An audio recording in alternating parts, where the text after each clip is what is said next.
வணக்கம். ஒரு பாட்டு இருக்கு. எந்த குழந்தையும் நல்ல குழந்தைதான் மண்ணில் பிறக்கையிலே, அவன் நல்லவனாவதும் தீயவனாவதும் அன்னை வளர்ப்பினிலே அப்படின்னு. சமீபத்தில் ஒரு விஷயம் என்ன ரொம்ப பாதிச்சுது. நிறைய விஷயங்கள் நியூஸ் வாசிக்கும் போது நிறைய விஷயங்கள் பாதிக்கும்.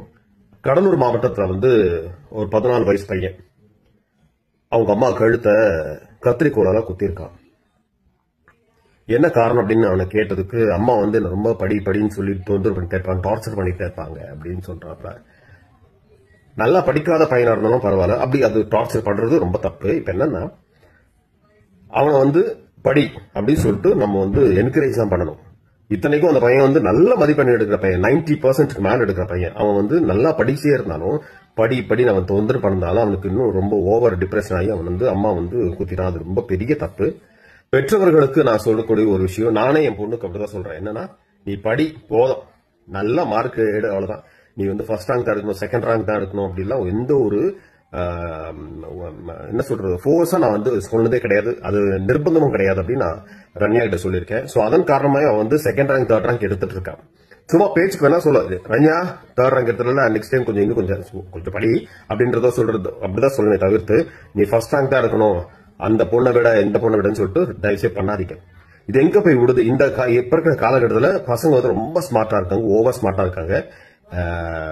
ஏதாவது விபரீதங்கள் நிறைய நடக்குது. அதனால லேட்டஸ்டா நேத்து கூட ஒரு நியூஸ் படிக்கும் போது அதே மாதிரி 14 வயசு பையன் அவங்க அம்மா அவங்க அப்பா சண்டை போட்டு போகும்போது வயல்வெளியில போயிட்டு அவங்க அம்மா குத்தி கொண்டுட்டான். இது இந்த ஏதோ ஒரு ஊர்ல நடந்தது.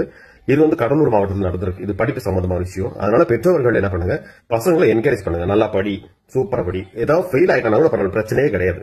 ஓகேவா? அவனை கூப்பிட்டு, டேய் அடுத்த முறை நல்லா பண்றா ப்ளீஸ்டா அப்படின்ற மாதிரி சொல்லுங்க. இல்ல அவனை எப்படி என்கரேஜ் பண்ணி மோட்டிவேட் பண்ணணுமோ அந்த மாதிரி பண்ணுங்க. இப்ப பாத்தீங்கன்னா, இப்ப அவங்க அம்மா அவன் மேல கேஸ் எல்லாம் கொடுக்கல. நீங்க என் பையன் தெரியாம பண்ணிட்டா அப்படின்ற மாதிரி சொல்லிட்டாங்க. உயிரோடு தான் இருக்காங்க. பட் கழுத்துல குத்திட்டான், கத்திரிக்கோள் வச்சு குத்திட்டான். அவங்க அப்பா அந்த பையன் மேல கேஸ் கொடுத்திருக்காரு.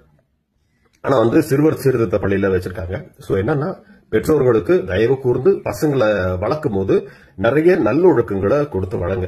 ஏன்னா இப்ப இருக்கிற காலகட்டத்தில் சின்ன பசங்களே இப்ப நிறைய வன்முறை கையில எடுத்துறாங்க. அதனால தனி மனித ஒழுக்கம் அப்படிங்கிறது ரொம்ப ரொம்ப ரொம்ப ரொம்ப முக்கியம்.